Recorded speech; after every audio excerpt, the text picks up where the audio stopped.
Thank you for listening to the Tattness Podcast on the Tattness Network. Welcome, ladies and gentlemen. A Mercedes kind of sentiment, luxury, and trust in me to honor the free we all should be. It sees my sundial burst into yin and yang, right and left, me and... What's cracking, you guys? Welcome to the Tattness Podcast. It's your boy. This show has been in the barrel for a little bit. We got a lot going on around here. Blue and I are joined by my dude, Tom Bruno from the USUK, the USUK Network, that you may be familiar with, that we've kind of crossed over with a few times. I've been a guest on their stuff quite a bit, and this time it was time for them to come to my territory, so they will be joining me in this merger that I've started for the Roku channel, the USUK, USUK Network, whatever you want to call them, however you want to read it, as long as you read it, you know what I'm saying?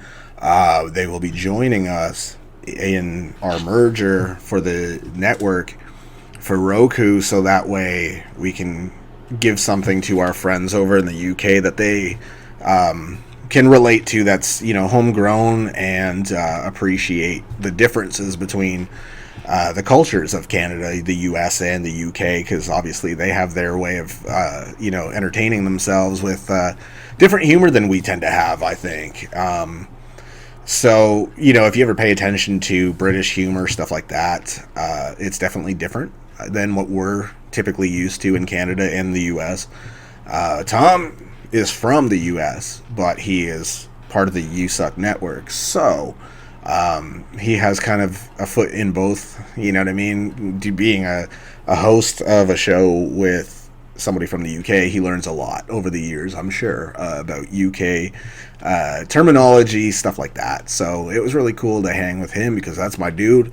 Funny guy, man, funny guy. And you'll catch that in the show. So, you know, we've been away for a bit, just kind of settling deals, finalizing deals. And for anyone that doesn't know yet, my grandmother, who raised me on the 30th, had passed away. So I kind of took some time for myself just to kind of, let that sink in a little bit. And I was kind of doing deals the whole time as well, and signed off on a merger for the Roku channel and the network, which will now be heading to Roku, Fire Stick, Apple TV, all those platforms, and mobile apps. So we're kind of doing something huge here, and there's going to be so much content from all different contributors, different shows. We got some really cool shows. So Tom Bruno is somebody you will find on that network. If you find him funny, check out USUK, check out the network when we launch it, and you can find his hilarity there as well. Really cool dude. Awesome to talk to him. We had a great conversation, as we always do on the show. We have, you know, organic conversation amongst friends, and this is one of my friends, man. This is a brother to me, so I hope you all dig it. Check him out. Tom Bruno. Some Canadians, they sound American, though. Like Keith, who's been on the show, is watching right now. He sounds very Canadian, eh? Like he does sound very Canadian. And I dare anyone to pick on his accent. I fucking dare you to pick on his accent, please, and make a video of it, because when he has you on the ground and it's chokehold and you look ridiculous and tapping out, I'm gonna laugh at you. Like, you should have enjoyed the A, dummy. Sorry, eh? All right, Jesus Christ! Every time, I'm telling you, I always talk about how the off-air shit's always fucking so much more entertaining than what makes it. I don't think so. I think that's just, you think that because it's like a missed opportunity. Right? Like, anytime there's ever a missed opportunity. Let me tell you about missed opportunities. I was in this program. I didn't graduate high school the regular way. I graduated high school in an out of school program when I was 17, I think 16. I had non-Hodgkin's lymphoma, and which was really fucked up. Scared the fuck out of my parents. Yeah, I'm all good though. And I didn't go to school for a year, because they were like, hey, so you're sick and you have the choice now if you want to come to school if you feel too tired. I'm like, motherfucker, I was too tired before the chemo, so I'm definitely not going now. But funnily enough, I went to like film class every single time that there was film class. I fucking love movies. And so I didn't graduate, clearly, because when I went back and I was like, hey, so I get to graduate, right? And they're like, you missed 99.9% of your shit. And even the class you went to, you got a D in. So I don't think so. I was like, oh, but you guys said I had the special little slip that said, hey, you had cancer, you're good. And like, that was just to excuse you from coming, not from doing work, idiot. And I'm like, oh.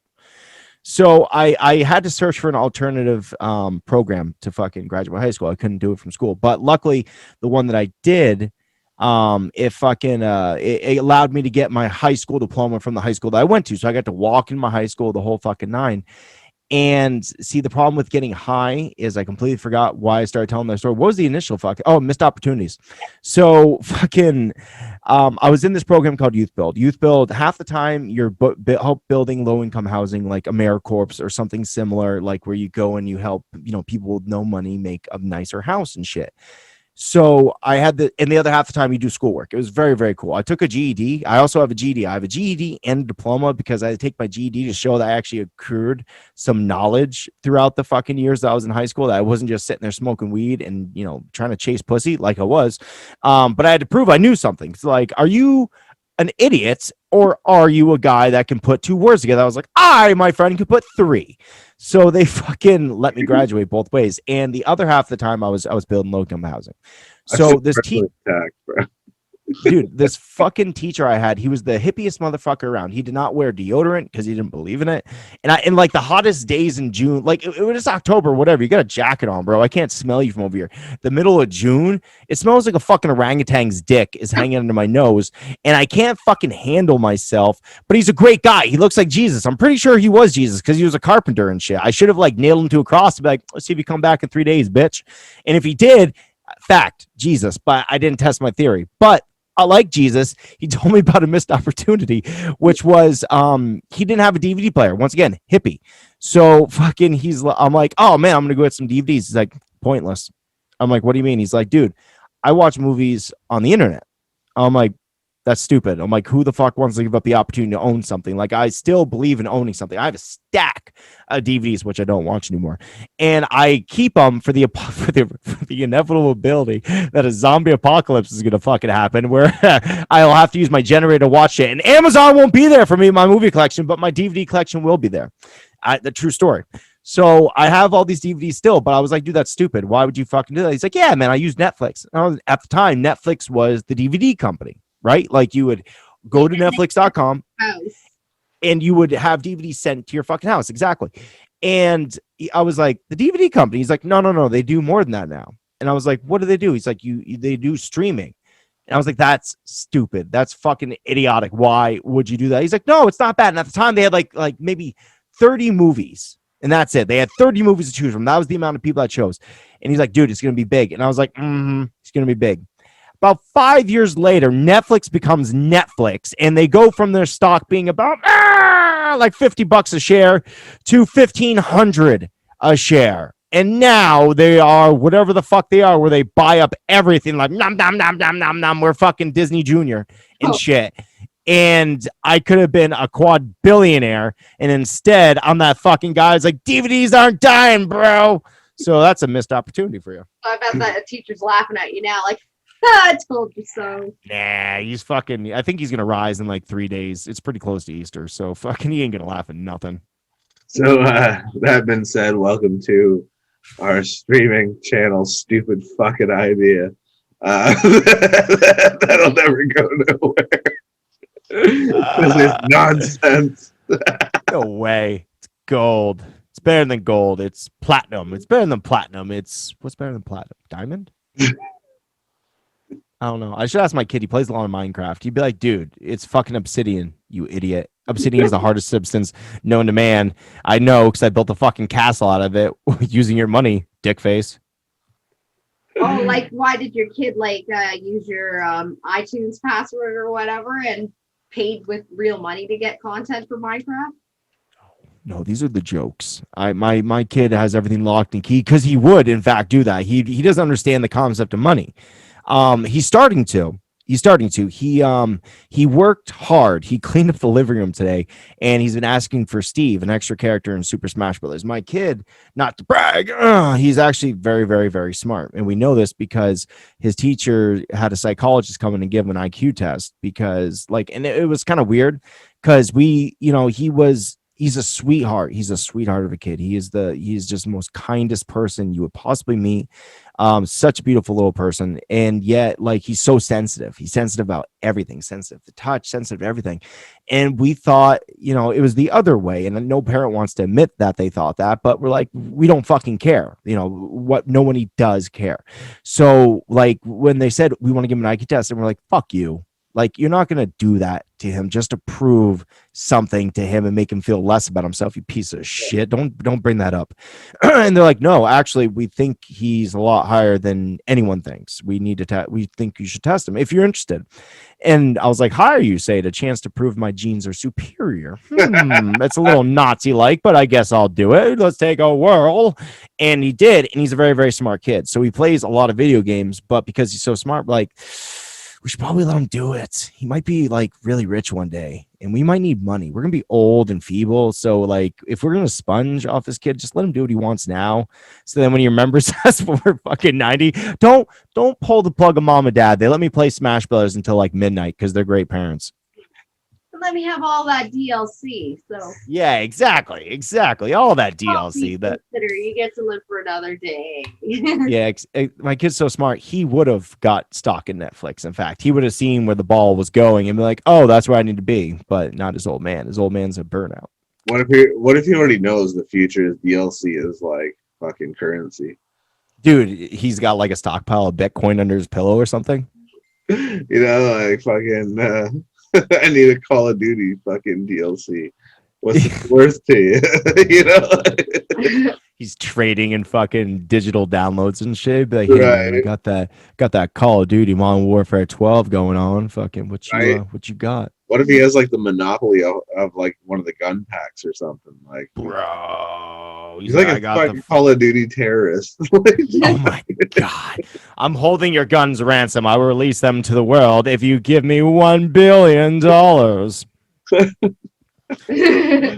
We're like, dude, truly is more than $1 billion. I'm nuts.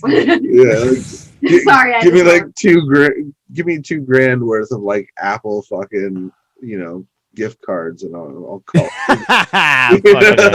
Dude, that is like, oh my god, so weird to say it like that, but that is like the way it is, and eventually it's going to be the way it be. Bitcoin keeps going up and up and up, and like real money keeps going down. Like it fluctuates so hard, but Bitcoin doesn't. Bitcoin just keeps rising.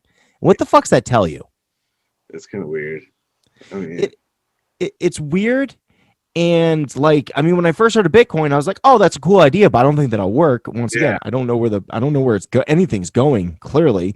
And now there's people digging through their garbage because, like, I threw away a fucking computer that had like 12 Bitcoin on it, and essentially, I'm a millionaire, and I can't find it. Did you hear about that guy in the UK? No. He threw away his hard drive because it fried, and he thinks there's a way that like he threw it away, fucking, but there's some Bitcoin on there, and then all of a sudden Bitcoin went from being like nothing to everything, and he like offered the town where the dump that the hard drive's in, he offered them like a share of the money. He's like, listen, help me dig this fucking thing up. I'll give you a huge share of the profits, and like we'll get some townspeople involved, blah blah blah blah. And they told him no, flat out no. They're like, dude, no, that's like health wise, that's dangerous. We're not gonna be the town that are known as garbage pickers. Fuck you. We're not doing that. Shit pickers. I mean, like, I dig through some dirty diapers on the off chance that you'd fucking find. I mean, what else would that guy do right now besides being at the dump digging through garbage? If he's not there right now, I'd call him a quitter. Because like that's a lot of money. Like who pisses? Like first of all, he threw away his hard drive. My hard drive's sitting at my desk just in case my fucking nudes I sent to my wife end up being worth something someday. Fucking A. Oh my goodness, dude! Why is it always the UK? I don't know. Every fucking time. I don't know. I work with a gentleman from the UK, and I ask myself that all the time. Like it's either they're so far ahead that they're seeing into the future, or they're so far behind they still have slaves. And I'm like, which one are you right now? Are you telling me the wrong shit or the right shit? I don't know where to follow. So I just kind of stay neutral, like Sweden. I kind of in season 1 for shits and gigs, I reported a fucking news report from the UK where a dude fucked a frozen lasagna. And he was suing the grocery store because no one that worked there that helped him told him not to fuck it. So when he burned his dick, he felt that they are responsible. Okay. I see the story both ways. You know, I'm not one to judge. I have stuck my dick in many questionable things.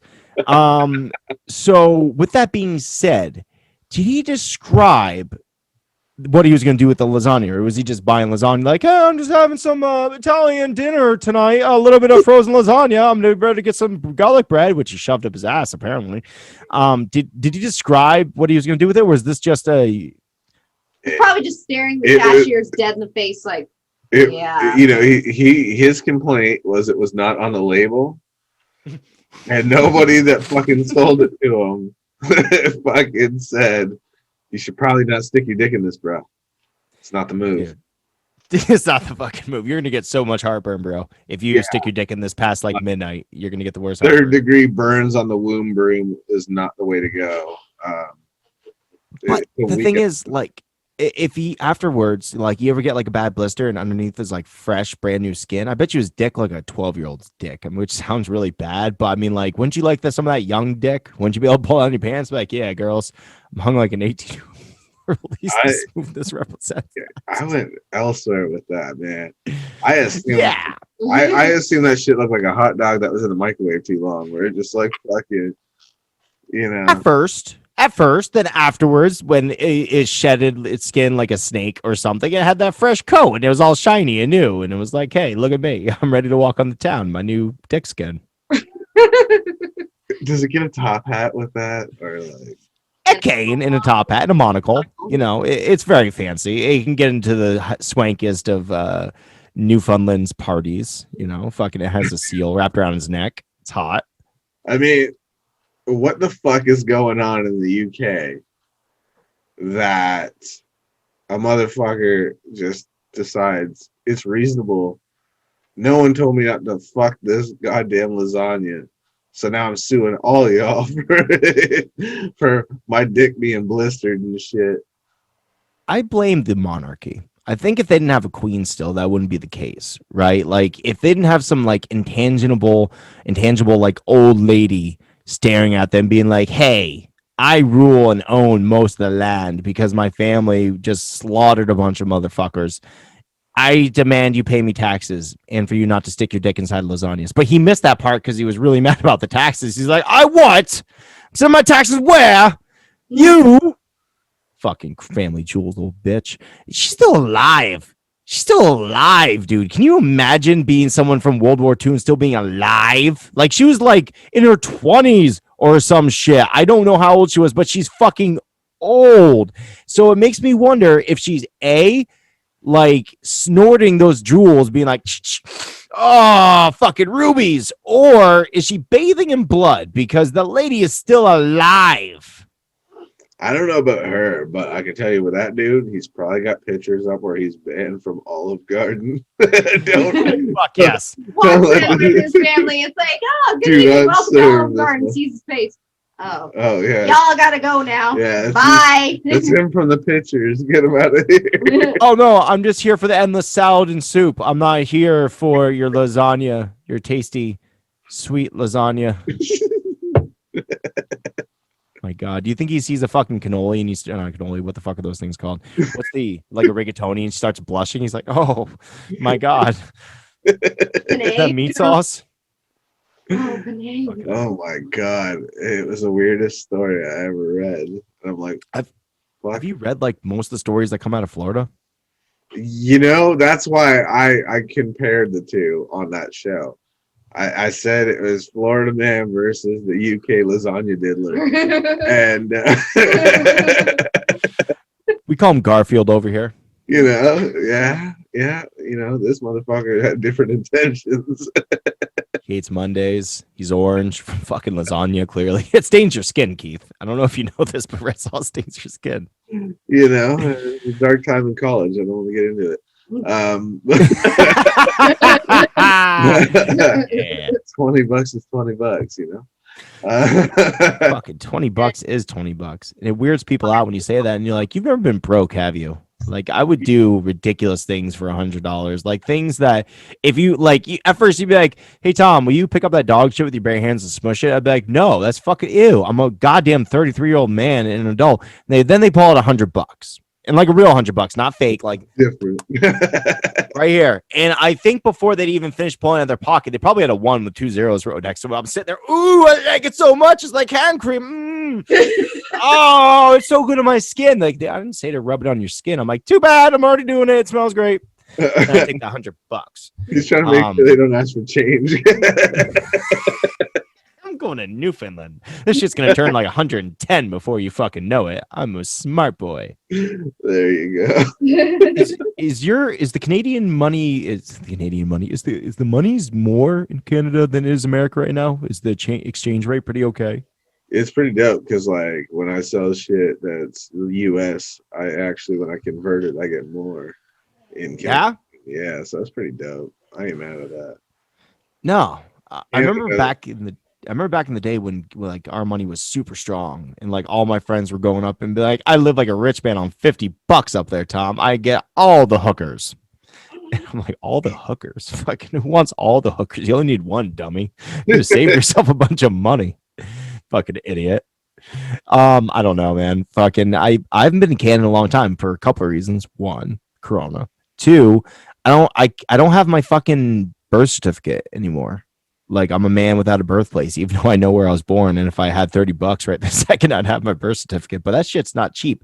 And because I'm not living in the place that I was born, they want money for it. They're like, fuck you. Come down and get it, asshole. And I don't want to because New York's scary.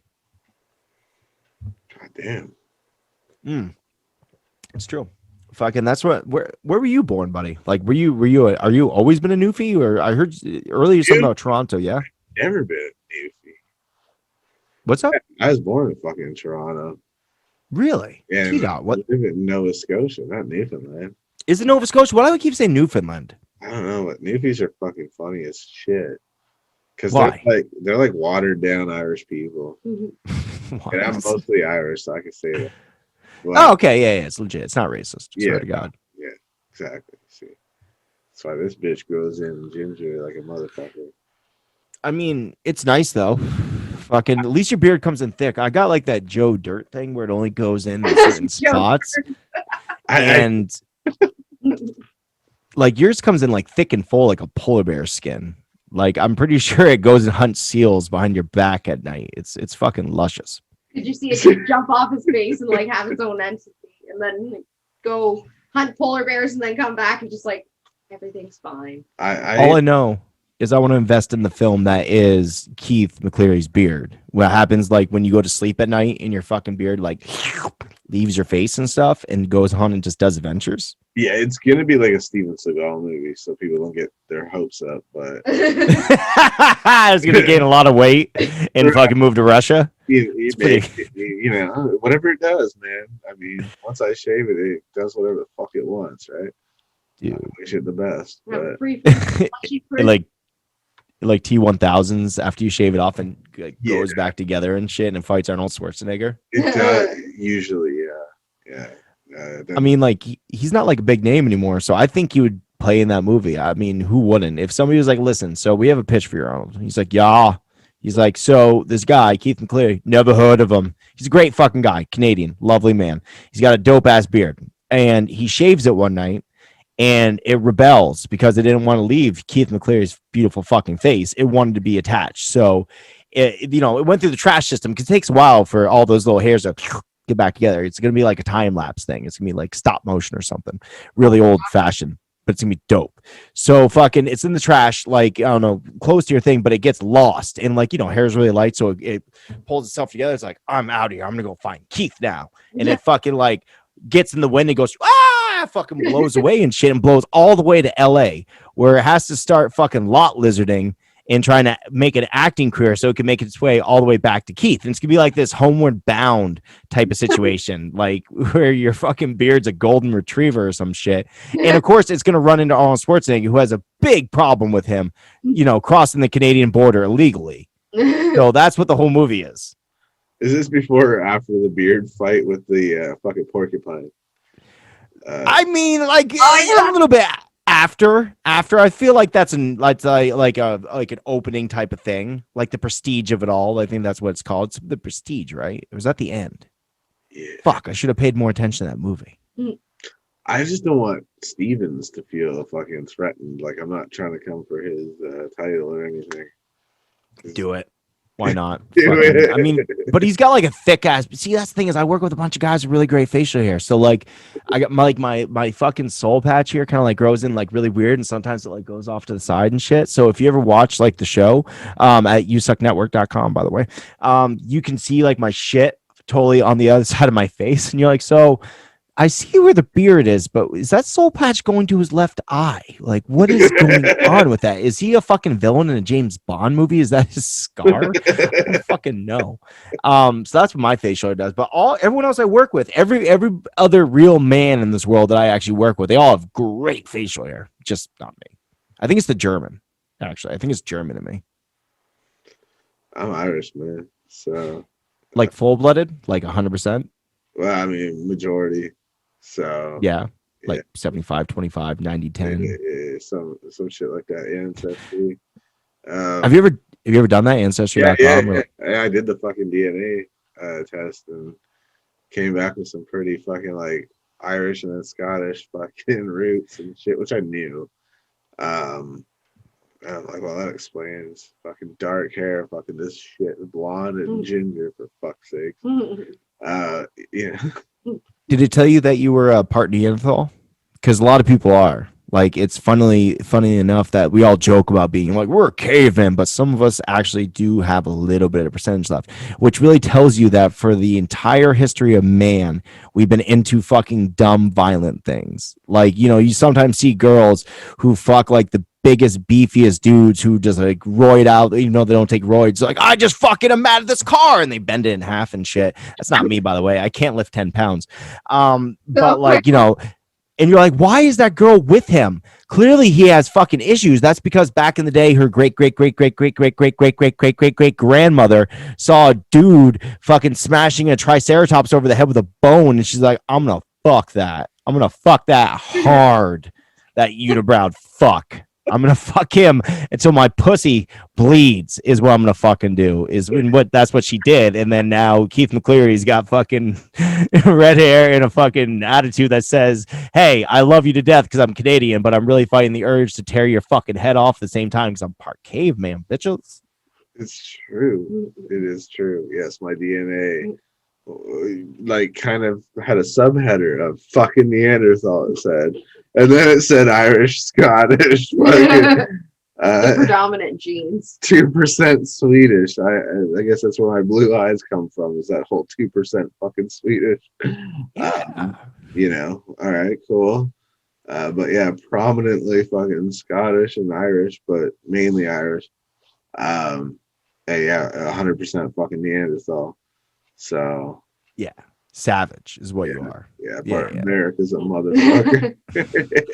I want to do ancestry because my mom has been telling me forever that like I'm such and such. She'd be like, oh, you're such and such, and this is what percentage you are. And I'm like, how do you know? Like, did you like take a lineage? Did you take a genealogical test that tells you exactly what it is, just so you could spew this nonsense to your children when you get older? I don't think you did. I think you're just taking secondhand information, which was secondhand information, which was secondhand information, and you're just kind of spewing it to me in the hopes that I just believe you.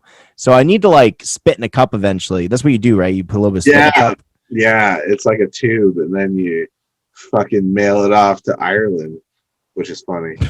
Oh yeah, that's how they all become Irish. Like, Irish, huck it. Fucking, that'll be $100, please. Yep. Irish. Yeah. Good. Yeah, Irish. Why not? Sometimes it's test based on like the alcohol content. They're like, definitely Irish. They fucking plant in the ground, a potato pops up. Yep, it's Irish. All right, cool. Makes sense. They splashed it on some soil. If a potato just immediately appears, it's Irish. Oh, potato. He's truly Irish. I'm just like, I don't think so. I mean, but maybe I can't prove otherwise. Which, by the way, potato still turns into. See, that's why I think that the potato is, besides the fact it's a very hardy vegetable, root vegetable, which can grow in the worst conditions, and obviously during a lot of the plights that they've had in Ireland, you know, it's very essential that they got to survive, which is why they're so iconically known for the potato. But I also think because it makes vodka, and I think that's really where the whole thing kind of like derives from. Because, like, listen, we love potatoes. It makes us fucked up. That is true. That is true. I mean, we're not dumb. Okay. No. We're gonna punch you in the mouth and then buy you a drink afterwards, but we're not fucking Neanderthals. We know what potatoes are capable of, and it's not just goddamn fries, bro. Do you ever read the Martian or watch the movie? No. Dude, it's kind of dope. Do you like survival type situations? Is that like your jam? Yeah, it's pretty cool. Yes, I love survival shit. Anything that has to do with somebody being like stuck against the elements or stuck against whatever it might be, I'm like, fuck yeah, that's what I want to listen to, because I listen to it comfortably from my bed, where I'm like, oh man, fucking eating chips and shit. I'm like, it's so hard surviving. He hasn't had water in 15 days. Oh fuck, I better get another soda and trot off and shit. So I love survival situations. And it's about a dude who's like, apparently, like in this book, going to Mars has been a thing. They've been doing it for a number of years now, and they're pretty successful at it. So they're up trying to do something on Mars. I think they're doing plant life testing, where they take like fertilizer and shit, and they make soil, blah blah blah blah, and they're just trying to test shit out like we always do. We try to figure out how to manipulate the system. And he gets stuck up there. Like, his team takes off because they assume he's dead, because this big massive geological storm happens in there, and he gets left up there, I think, for like 2 years or something. And he's got a bunch of equipment, so he's not there by himself. And like, you know, in movie science, actually, well, funnily enough, Neil deGrasse Tyson kind of like signed off on it. He's like, a lot of this actually makes a lot of sense, and he could have survived with given this. It was really, really cool. But the thing that he grew and subsided on for those years was potatoes. Yeah. Hey, man. Potatoes. We know what the fuck we're doing. Dude, yeah. Fucking we're going to Mars. We're going to have potatoes. Fucking hey, motherfuckers. We know. Would you go to Mars? Nah. I don't even like going to Walmart, dude. Like, which is a lot like bars. You know, aliens are around everywhere. Shit, it's going to get weird. Like, you know. You're going to be left scratching your head. And be right. Like, what did I just see? Like, I'm good on that. I see how we fucked up down here. I don't need to see it reenacted up there. Like, you know. I mean, what about for like, I mean, it's not clearly, it can't be a day trip because, right, it takes way too fucking long for you to get to Mars and back. But let's say they sped up the process. You could be there and back in a week. Like, that's hanging. Like, you'd hang up on Mars for like a day. That's it. You get a day on Mars. And yeah, just a little bit, like just to walk around shit. Yeah. Would you take that trip? Yeah, that sounds dope. Yeah, like if this shit is like running like clockwork, where it's like, you know, the bus to the mall kind of deal. Yeah, I'd do that. Yeah, that's cool. Yeah, I think that'd be fucking. I'd stick my head in for a minute, be like, this blows, and leave. Sure. You know, like. Oh wow, they got a 7-Eleven up here too. Weird. How dope would that be? Of all my accomplishments, I got to take my gnarly, shitty attitude to another planet for a minute. Like, that's dope. Like, how do you not? I think like all of us, it doesn't matter who you are, we all want to be astronauts at some point. Even if it wasn't like a real goal, everybody's looked up at the stars once or twice and been like, man, that'd be cool, right? Like, to this day, if I like, you know, I would love to visit space. I'd like to get out in the atmosphere, in the stratosphere. I'd like to be able to like make it out to where the stars are nice and pretty. I don't have to go to the moon. It's like in the way that I love Mount Everest with all my heart. We did an interview with a dude named Jordan Romero. He was the youngest American to ever climb Mount Everest. It was a fucking dope ass interview because there's all this controversy about child endangerment and whatnot because his parents let him do it at 13. Yeah, they were there, so I mean, fuck you. And like, I don't know, it's very, very cool story. But they wait, what? You say you did? Sorry, yeah. Yeah. I'm sorry. I thought you just said you did. I was like, what the? Oh no. Oh my God, God, amazing. Heights. Like, no. I'm the type of person. if I'm in a high-rise building, I can't sit near the window or anything. I'm like, no, I'm getting the fuck away from that window because, yeah, I'm weird. Yeah, fucking like I don't know. I want to climb Mount Everest, but one, I'm lazy, and two, I don't have the money to do so. So like if I could like step on Everest, like at the very bottom and kind of look up and be like, wow, majestic, and walk away, that'd be good enough for me. So like I don't need to go to like the moon or something. I just need to like get in the atmosphere and be like, wow, it's so cool. Get me the fuck out of here now, please. See, I agree with you. I'm not that ambitious motherfucker on that level of like I want to be a fucking astronaut or whatever. Fuck that noise. For me, it's not about the road trip there. It's just like getting to take my shitty, cynical fucking attitude to another planet for a minute. We do. Like I do that, but getting there sucks. But that just helps me build up my shitty, cynical attitude fucking for when I get there and just really let loose. Tarnish the whole vibe and then leave. I'm gonna fuck that rock up right now. Watch it. Come back and it's like there. Now it's just like Earth. By the way, I fucking shit next to it. It's mine now. Oh my god. By animal rights, I own this planet. Fuck you. Don't even ask how I took off my spacesuit and put it back on without dying. I just did it because I'm a fucking savage. You can see my Ancestry.com results right there. Savage, 100%. Fuck you. It's like I don't live there, but when you get up there, you'll just know the vibe is fuck you because I left it there for you. And you left it, because there's like little oxygen. It won't dry up for a long time. You just kind of like peed the words "fuck you," which took a lot of time. But once again, dedication is what you have, and I support you for doing so. Yeah. You said the word road trip, and like. In America, fucking road trips are huge. Like that's the way I've always got. Like my parents are from New Jersey, and they have family in North Carolina. We've been traveling up and down the East Coast of the United States forever. Like road trips are my jam. I fucking love road trips. Like, and I try to make sure the wife plans those for a couple of reasons. One, because you can't carry weed everywhere in fucking airplanes. So I'm like, dude, like we're going to South Carolina, and she's like, oh, cool, we're gonna fly. I was like, no, we're not. She's like, yeah, we are. The kids should fly on the plane, right? I was like, how are you gonna get your weed there? Oh yeah, we're gonna drive. I was like, yeah, we're gonna drive. So like, I love road trips. Is road trips a Canadian thing? Because it's not a UK thing. I do love it. Yeah, I think we all love it because in Canada, cottage trips are a big thing, and you usually want your cottage a good couple hours away. Yeah, you know what I mean, from the city and all the bullshit. So. Yeah, dude, fucking that's so true though. Like that's 1,000% true because like you don't want to party near your house where your parents can be like, oh, I can see him over there, eh? Fucking he's partying over with George. And yeah, for most people it's not an escape from their like job and shit. That's probably too close to their home. You don't want maybe you don't fucking like it's definitely not a UK thing. Without doubt. Like when I talk to Alex, my partner and shit, he like if he has to drive in the car for more than 2 hours, he complains. And I'm like, 2 hours? I do that to get to like a real city, bro. Like I live once again, I have a town and stuff. Like obviously there's UPS and all the other shit in my town, but it's a very small fucking town. I'm from a much bigger town. It's like imagine if Boston fucked Montreal and had like a special baby that was only half the size it should be. That's where the city that I'm from. It's the biggest little city there is. It's very, very cool. It's called Burlington. I love it. I love that place to death. But like to get there, it's an hour and 45-minute drive every single fucking time. So I bang out fucking 3 hours in a day and the wife, with the wife in the car and shit, which is fine. I stay retardedly high and I'm like, it's great, man. Look at the road. Trees. Wait, that. But fucking the UK, like that's too much. Like, no, sorry, that we can't do it. We couldn't handle it. We'd kill each other before we reached our fucking journey. I think it's because they drive Peugeots.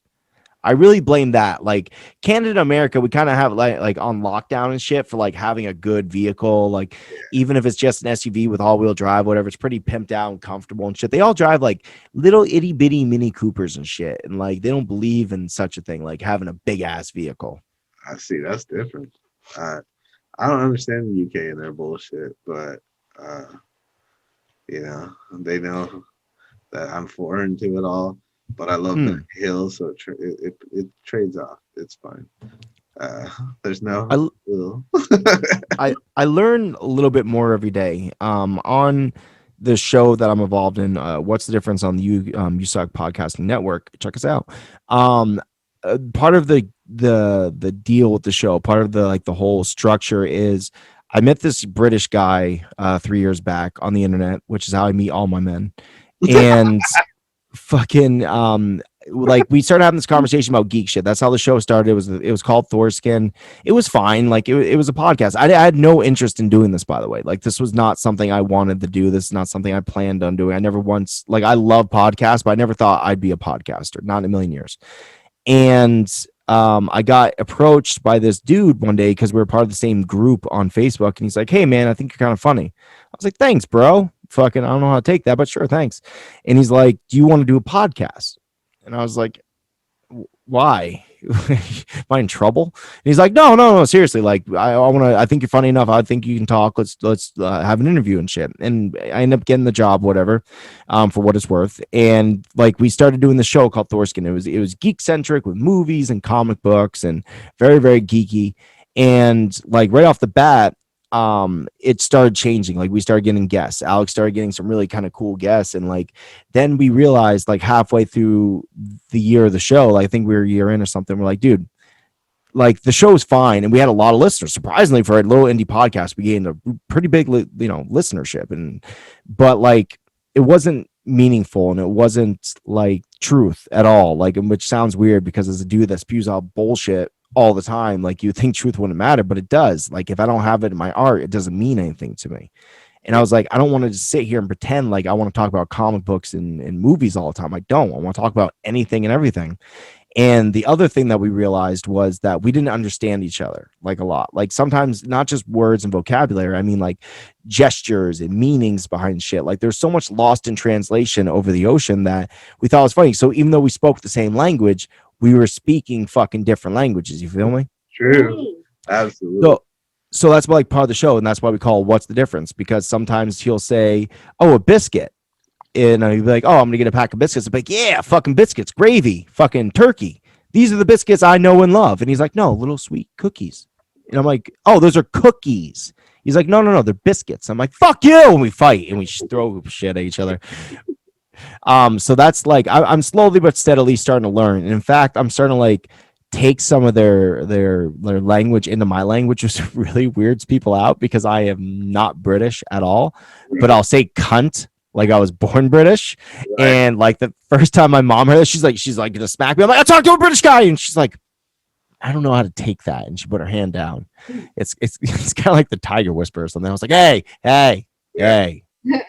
Like you get a pass, like yeah, cunt. British infused cunt. Oh my gosh, no, I'm sorry. That's like my favorite word. And to say, in Canada, we're very similar, like to the UK. That's why when you said biscuit, I'm thinking, okay, different types of cookies. Like myself, I'll be like cookies is like the little biscuit, like thin cookies, and then like the bigger ones. You know what I mean?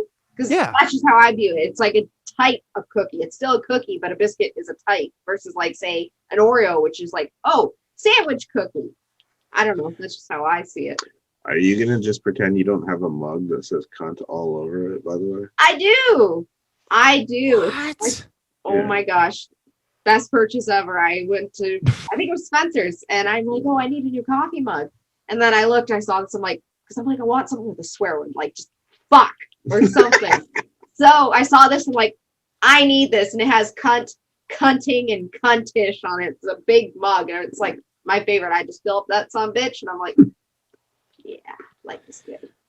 I like that. I gotta remember not to take that one to work though, so that one just stays there. But don't you work with him? Well, I don't think your boss would care. I think you'd be like, hey, the cunt mug. I like it. Also a nurse though. So that word, yeah.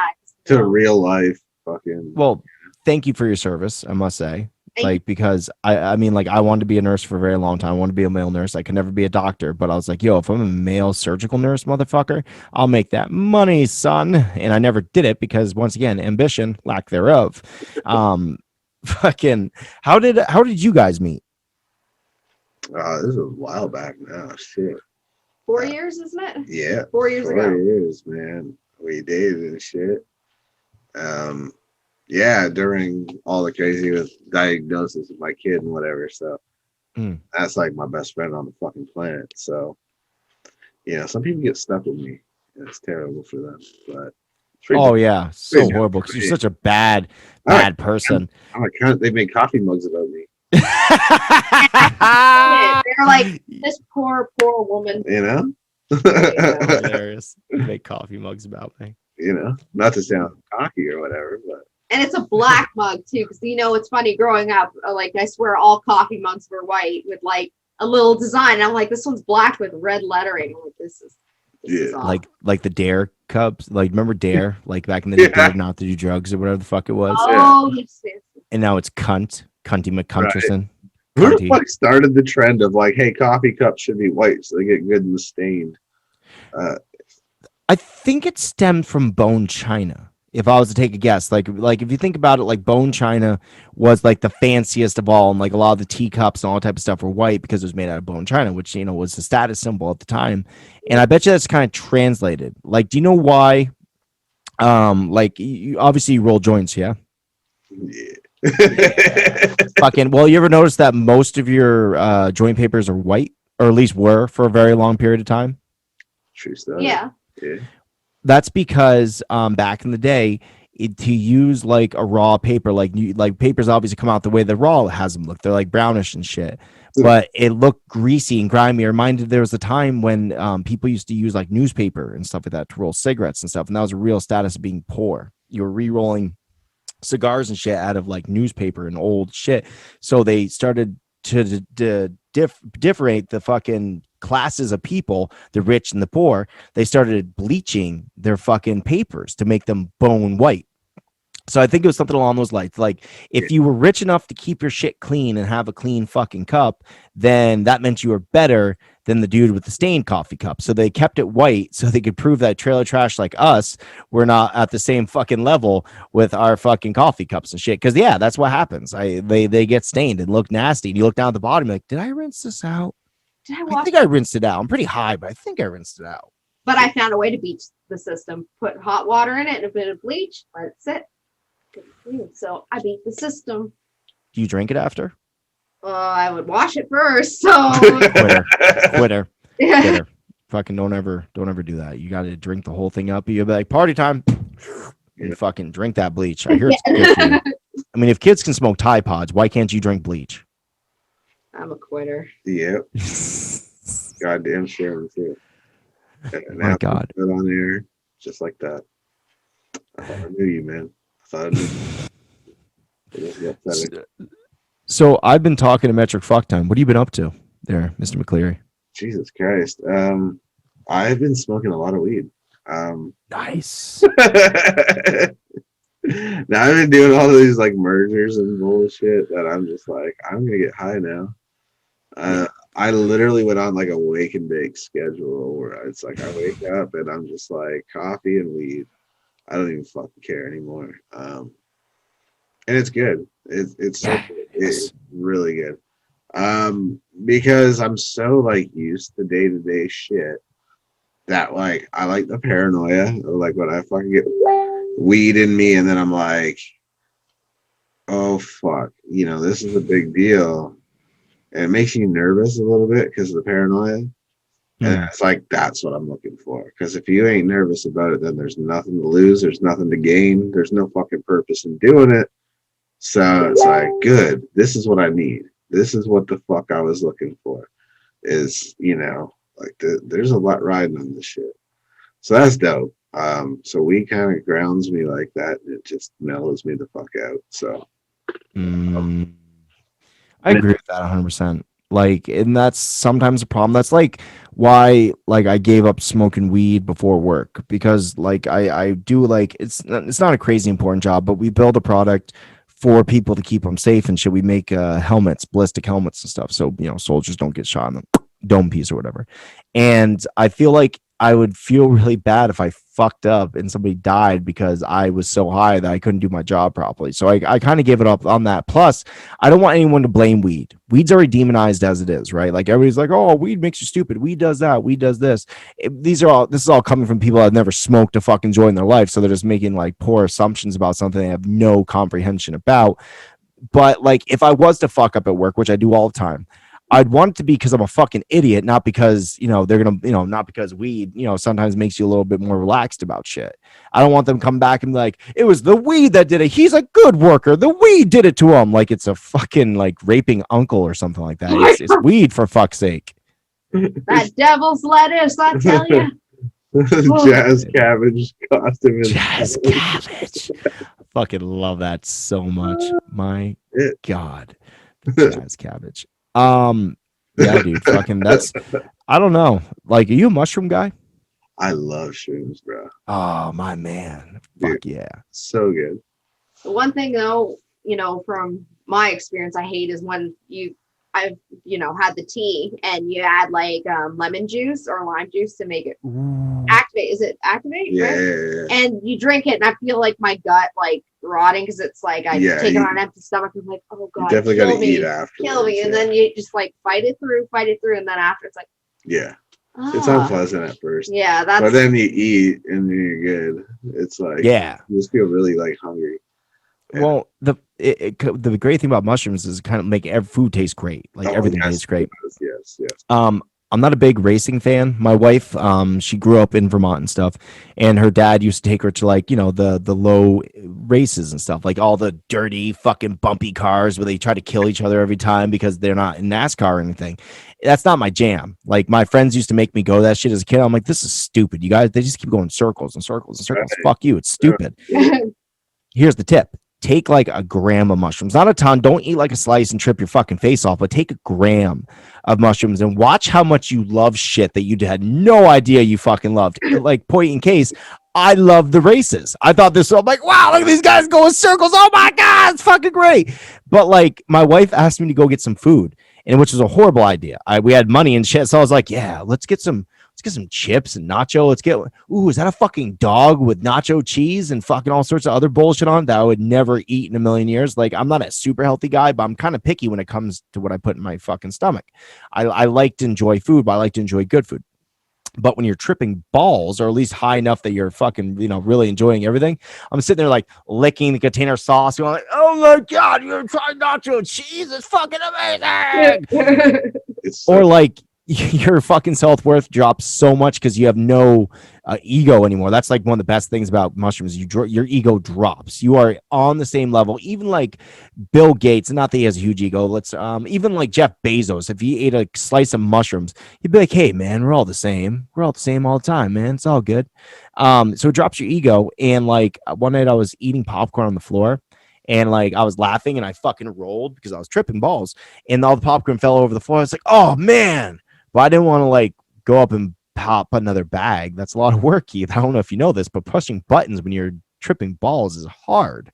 So what I did instead was just sit there on the floor, just eat all the popcorn up off the floor. Because once again, you have no ego, so no one's telling you inside your mind. Your common sense normally would be like, "That's disgusting." Your dog like walks through here, and who knows what the fuck they stepped in. There's probably some hair right there, and like an old Cheeto from last week, which I probably ate that too. But because you have no ego or common sense at the time, you're just like, "This is a great idea. Why don't I eat off the floor more? Oh, this is so much easier. I don't have any dishes this way." It is true. I fucking got streamed the fuck up and then made the mistake of going on the internet, and that was not the move. Because I went all like empathy level. So to see people like being dicks to other people, I fucking took that personal. Like I felt like, like people need to be like that. That's fucked up. You know what I mean? And I'm usually the worst for it, but I'm like, Not today, motherfuckers. I'm the Superman of fucking the internet. You just start buying plane tickets, showing up at people's houses and whooping their fucking asses. I saw what you said to that girl. I was off. Well, hey, give a stern talking to and be like, I hope you think about this. Thanks, Dad. That's fucking crazy. Fucking don't do that. But do you know what you should do while tripping? What? You should watch nature documentaries. Yeah. Dude. let me tell you something about nature. Like going to nature is great, and that's what I will go sit by the fire after tripping or during tripping, like, wow, man, the fire is fucking excellent. The stars are very cool. But if you want to like be warm and comfortable and not be outside, nature documentaries give you the full effect without actually having to step outside and the dangers. And I started watching like animal videos, like Planet Earth or something, and that really revs my motor when I'm tripping balls. Like I won't watch a nature documentary unless I'm tripping because it makes me really appreciate nature for everything that it is. Like the moment that you see like a lion or something take something down, like, whoa, that fucking lion like just killed that gazelle. But here's the problem is I get stuck on things really easily. Like if I get really obsessed with something, I'll get stuck on it. So while tripping, I got really obsessed with the idea that animals take out other animals, right? That's nature. Kill or be killed. And like all the nature documentaries, like they show the lion stalking the prey. They show the lion killing the prey, but then they stop, right? They always like the lion takes it just beyond the little dip or something. So you can't see the actual murder of the other animal. And then you see afterwards, it comes up dripping in blood, like the lion is satisfied. And you're like, well, what the fuck happened? I didn't see what just happened there? So I got stuck on YouTube. I was like, lion kills zebra, search. So like every single time now I end up going down this path. I'll watch a nature documentary and I'll be like, let's see some animals fuck each other up. And I'm watching them. And by the way, Keith, did you know where animals start when they start eating someone or something alive? Do you happen to know this by chance? The asshole, Keith. The asshole is the area. That is because it is the thinnest area in your body. That's why they go for the guts and the asshole first. And that just proves how much dicks wildlife are. They're not going to snap your neck. They're not going to do any of the cool shit that they should do. Like sometimes they can choke out a motherfucker like you do, and they can like take them out and they fucking can kill it before that. But 99% of the time, they hop on the back, they take out the legs, and the thing can't go anymore. So it just sits there. And then they start eating its fucking asshole. And you're just watching this animal go, my asshole's being eaten alive, but I have no legs to get up on. Oh my God. And it's just so calm. It's like, oh, well, this is my life. And it just sits there. And you don't know what the fuck to do at that point. Can I give like a PSA right now? Yes. To like every dude that's ever crossed paths with me. Yes, I do choke motherfuckers out, but then I don't go straight for the asshole. I promise you. That's not what you told me on the internet last night. That's different. On a professional level. Gotcha. That's not the end result of the MMA fights that you're in. It wasn't you choked a motherfucker out and then instantly went to ass eating. I went to like barbaric Bill Cosby levels. Just whoa! Like, first out you go, and then send your lawsuits to Tattness at Tattness.com. I gotta let my dog out of my office, or else he's gonna yell at me. Hold on. Go. Yep. So judgy for a dog. I want to watch you get high again, Tom. You fucking asshole. Like you've had opposable thumbs, you do it too. You're just jealous. You know, jealousy's it's an ugly green monster in the animal community. That's why they eat the asshole first. It is true. They got that one up on you. My God. I promise you that's not like an MMA fucking dominance thing or anything. It's not how we dictate the food chain. It should be. Like if like if I walked into school my freshman year of high school or something, and all of a sudden the biggest bully just comes up, pushes me down the floor, and just eats my asshole, I would probably respect it. Like that's obviously how it works here. It's a little strange, and I don't want to question how you put your dominancy out there, but I'm the cleanest I've ever been in my life, so I think we're both winners in this. You're sick in the head, kid. Yeah. Fucking, you cool if I put on my hat? Fucking, I don't get to wear this thing enough yet, so I feel like I'll wear my hat.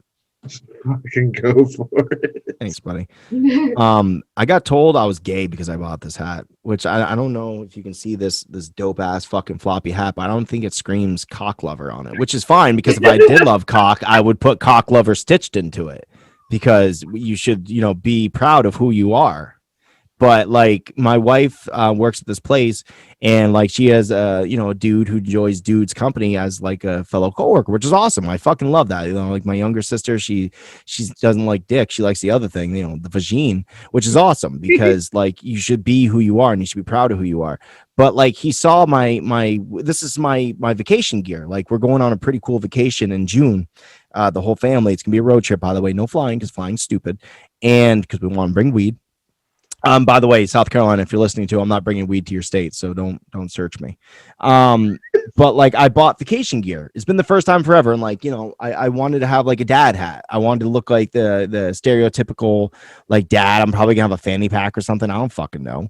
So like I bought this hat. Runners too. Don't forget the runners. The New Balance with the grass stains. Yes. Well, it's actually Skechers now, Keith. Like we've upgraded, bro. Fuck it, we can do that too. Fuck, we can move. Excuse me, all the hell for my. Do you remember like when you used to pick shoes because they were cool? Like, do you still do that? Fuck yeah, dude! I can't let myself get old. Yeah, that's amazing. I picked a pair of Skechers the other day because they were the most comfortable fucking shoe in the world. It's like, this would be good for arch support. I don't know what happened to me, like at all. I used to be the guy that would snort grams of cocaine and ride around with fucking bitches all night, and now I'm the guy that's like, I really need to get a better shoe. I wonder if Dr. Souls makes an insert for that. Or my orthotics fit in these. I think I'm kind of like that you now too, because in my career it's a lot of standing and walking, right? So I started with, I need the really flashy shoes, the bright colors and all that. So I remember one point I had these bright red Adidas, and I'm like, oh, they are comfy and they look good, right? And now I have these ugly ass Mary Jane shoes that are like patent leather. They're comfy as shit, but they're noisy. And where I work, there's one of the patients. He's like, oh, I knew you were coming. I can hear you walking down the hallway. He's like, do you always wear those damn shoes? They're so squeaky. And I'm like, but they're comfortable. And I had one lady say, God, those are ugly, but are they comfortable? I'm like, yes, they are. Thank you. I don't think you need that type of negativity in your life. I'd pull that guy's oxygen tank off and be like, here, how do you like it now? You can judge my shoes now, ass fuck? You're dying. Oh, you need me to plug you back in? Oh, okay, let me do that for you. Yeah, remember that next time you fucking talk shit about my shoes, dick. I came with a different vibe. I just want Heelys, bro. Like, yes. Make them in a dude size 14. Come on, man. Do you remember soap shoes? Soap shoes? Was that a thing? Okay, so check this out. Like aggressive rollerblades, like they have like the grind plate in them or whatever. Yeah. So fucking that's that is so soap shoes were shoes, like they look like skate shoes, but they had a grind plate in them, and they were hot for like a quick second, especially in the rollerblade community. So then you could like grind, you could run, which made you look really stupid, jump on a railing and grind across it and then hop off and shit. So if you're like me who rollerbladed but wasn't any good at it, you could look kind of dope. But here's the other thing. I was also fat. I was a really fat kid. I was like 220 pounds. And so like I remember when I got my fresh pair of soaps, I went to school and I thought it was gonna be cool as fuck because there was this railing that was really low. It was like the bike rack type of deal. And I was like, oh shit, I'm gonna go impress everybody with my new soap shoes. So I run up, I fucking jump. I forgot that I was fucking 220 pounds. I flipped that fucking bike fucking thing over and I hit it. I fell on the ground, scraped my knee. I was like, oh my God, I'm dying. And everyone laughed at me. And I'm sorry to hear that. I was a skater kid at one point, man. I love my skateboards and shit. So I know this. I just skateboard. Oh, I love it. What was your brand? Oh man, I had a few. Like I had so many fucking. I like some of the older shit too, like the bigger boards. I had the fuck was that goddamn brand with the nurse on it? Oh, hookups. Yes, hookups. Yes, I had this fat ass hookups fucking board. It was so dope. It was so comfortable. Oh yeah, dude. Like it's funny because like it was a real status symbol. If you bought certain boards compared to other boards, you could be judged as a person based on your choice. Like if you had a birdhouse, they're like, oh, poser. because you bought a birdhouse. Right. But if you had a hookups, if you had an Enjoy, if you had a fucking Element, if you had an Alien Workshop, especially, I remember when Alien Workshop was the shit. Yes, sir. I had an Enjoy, but I didn't have one with the Panda. It had an umbrella on, so I was only like half lame, I guess. I don't fucking know. But once again, I wasn't very good at skating. I could do a kickflip, I could do an ollie, and I could ride it. But I pushed Mungo, so people hated me. My hookups was like so like just perfectly fucking tightened. So like turning was dope and just everything about it was just so perfect. And I was Did like, you impress many a chicks with your skateboarding skills? I don't even know. It's always so high, but I was trying to get from one place to another fast. If you ain't first, you're last. You know what I'm saying? What about Jinko jeans? Was that a thing to you? Yeah, dude. Oh, we had the fattest fucking legs, bro. Like you could fit a 2-liter bottle of soda in your fucking back pocket. Easy, yeah. Oh my God, that was a thing. It's so funny to think that was a thing. And that was like a big thing in the skating community, which is weird because it was no good for skating. No, it sucked. And like at the time, like you like look at me do a fucking heel flip in these fat ass pants and barely manage it without the skateboard going up your pant leg. Nowadays skaters wear the tightest shit so they can pull off like impossibles and whatnot while they're fucking skating because they actually want to do tricks. But we did have the dopest breeze on our nuts, though. Dude, the dopest. It was like air conditioning. It was like having fucking natural air all over your ball sack. Yeah, it was dope. It was like fucking central air, bro. You know, making room for friends, bro. So we had the dopest fucking space. So there was that. And Were you a ramp skater or a street skater? I like both. Honestly. Yeah. Yeah, I love One of those bi skaters I hear so much about. Yeah, you know, greedy bitch. I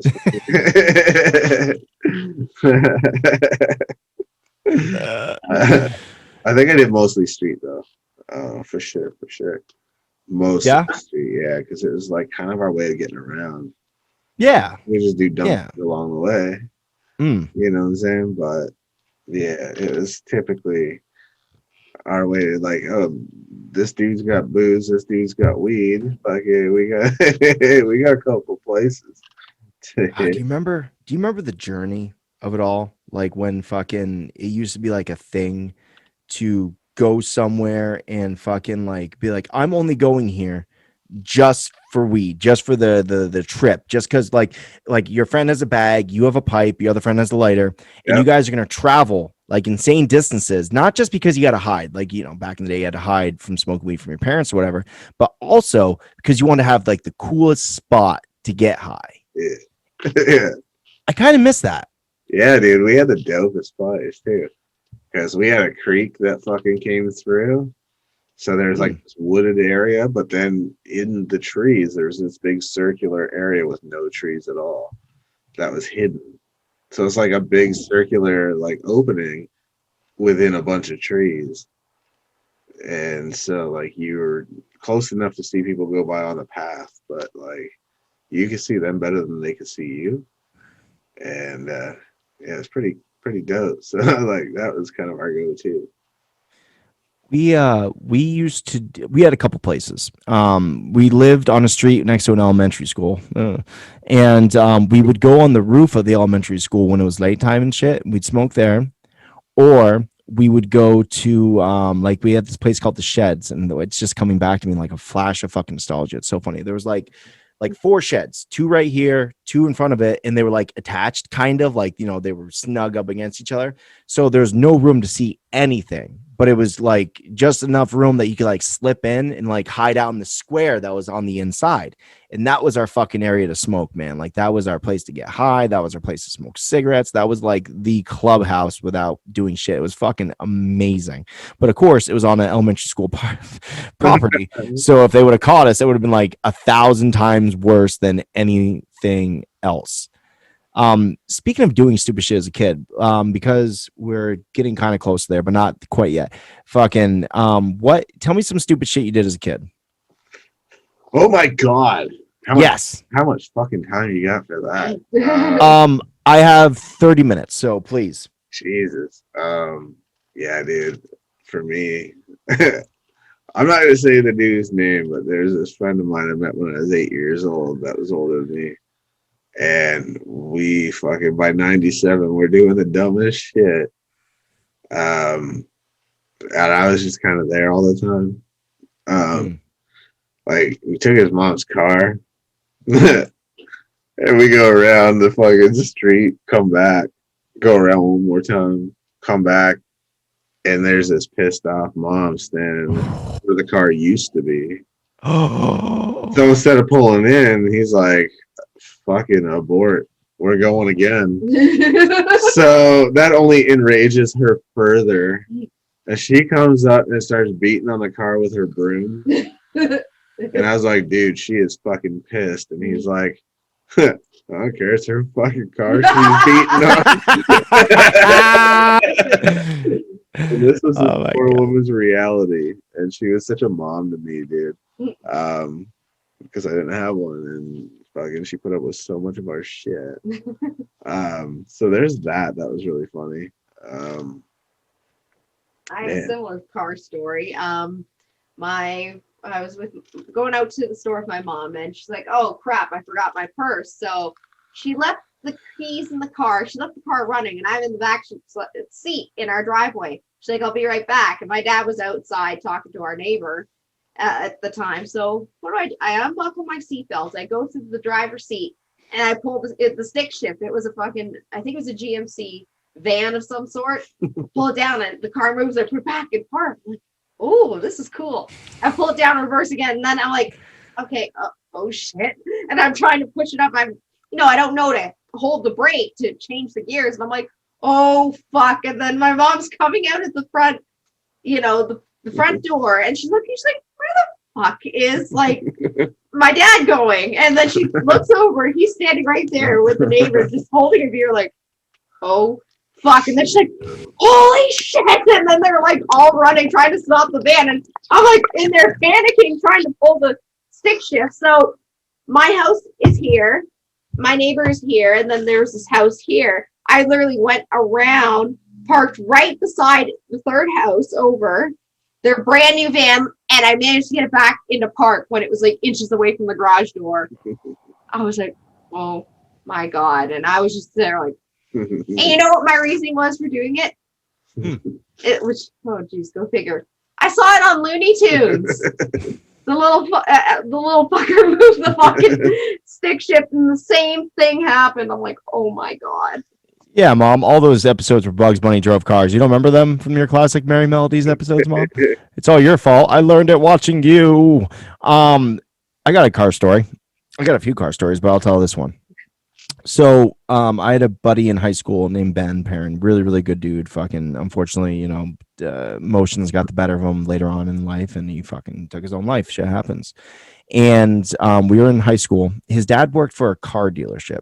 And I don't know if you know how car dealerships work, but like you can drive cars home. Like as long as you're not driving ridiculous amounts of distance, they don't care if you drive like a car home. They want you to kind of like model off what they have. So they're like, oh yes, you can drive the brand new Denali home with all the fucking packages and all the features and all the good shit, like an $80,000 SUV, Mm-hmm. So Ben's dad, really cool guy, stoner.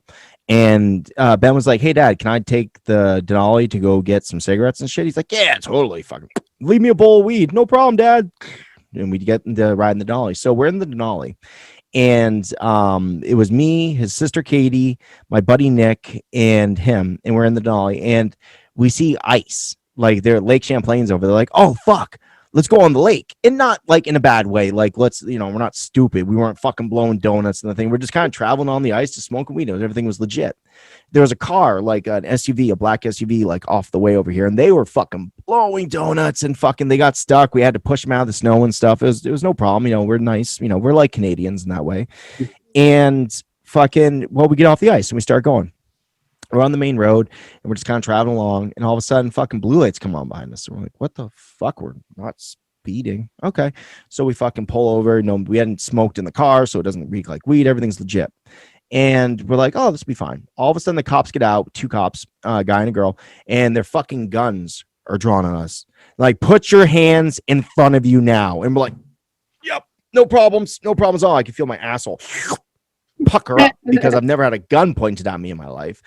And they're like, driver, remove the keys from the car and put them on the dash. So fucking Ben complies, puts them on the bed. And they go up to the car and they're like, get out of the car. And they started like searching us and pulling shit out. We had weed and everything on us. And we're like, oh my God, what is wrong? What did we do? And like, this car's been reported stolen. And we're like, what? And apparently what happened was Ben's dad never logged out the fucking Denali that day. Like, he had a whole log out system. So when they went through at night to double check said cars in the lot and the $80,000 Denali was not there, they took it as it was stolen and they reported it as such. Uh-oh. So we were sitting out in the middle of like 10-degree weather with guns drawn on us because his dad was a burnout and forgot to fucking do something. And it was an interesting experience because then also at the same point in time, his Ben's dad's job found out that he was letting his fucking 18-year-old son with no license drive the $80,000 car. Oh, Yeah, that was the first time I ever had a gun pulled out on me. that's crazy. Did his dad have a job the next day? Did. I don't know how he did it either, but he did. He still had a job for like a while. It was legit. Funnily enough, actually his dad's job, like I didn't know this beforehand, but like, you know, when it comes to Make-A-Wish Foundation, usually a business will back it, right? Like they'll make a big donation. Of course, there's a tax write-off anyway, so everyone wins in the end, but they'll like donate so whatever kid can do whatever. And I went to Jamaica. That was my Make-A-Wish. And when they asked me like, why do you want to go to Jamaica for your Make-A-Wish? I was like, I love reggae music. Yeah, that's it. I love reggae, which I do, but like that wasn't the point. It was weed, man. Come on now. Fucking I want to go to the land of weed. That makes sense. I was a big hippie kid. Like I saw Dazed Confused a year or two prior. So like I had my hair down to my shoulders before chemotherapy and shit. Like it was dope as fuck. I fucking like I full out like went Slater, fucking Dazed Confused, like whatever, man. Fucking shit like that. It was really cool. And so I wanted to go to Jamaica. So I'm in Jamaica and I'm fucking back up. It was actually Ben's dad that his work sponsored the trip. I didn't even know this until like I was talking to Ben and I was like, blah blah, yeah, I gotta go to this thing tomorrow. I was like, oh, I gotta go to the thing too tomorrow. And I was like, oh, what are you doing? He's like, oh, we're having this Make-A-Wish thing. I was like, oh my God, that's for me. And like, so we drove together and got really, really high. So there's like this picture of like this really nice upper class event because everyone's wearing suits to promote, you know, who they are and what status or whatever the fuck ever. And then there's me and Ben high as a fucking kite, high as giraffe dick in the middle of this fucking thing. And like, just like going, yeah, man, Jamaica bitches. And it was fucking awesome. By the way, you know that weed's not legal in Jamaica? How weird is that? Dude, so weird. Like, it's not even close to fucking legal. It's actually illegal. But there's certain places that it is legal. Like on Sugar Mountain, which is Bob Marley's birthplace and also where he's buried, it's legal in this one area. Like, it's fenced in and shit. And there's all these Jamaican weed dealers sitting on the fence with big ass fucking bags of weed and huge ass fucking joints, dude. I actually, like, you ever comatose on weed? Nah. No? Bro, it's an experience. Like, it's only happened twice in my life where I smoked so much fucking weed that I went immobile, unable to speak, like the whole nine, dude. It's fucking, you've done it?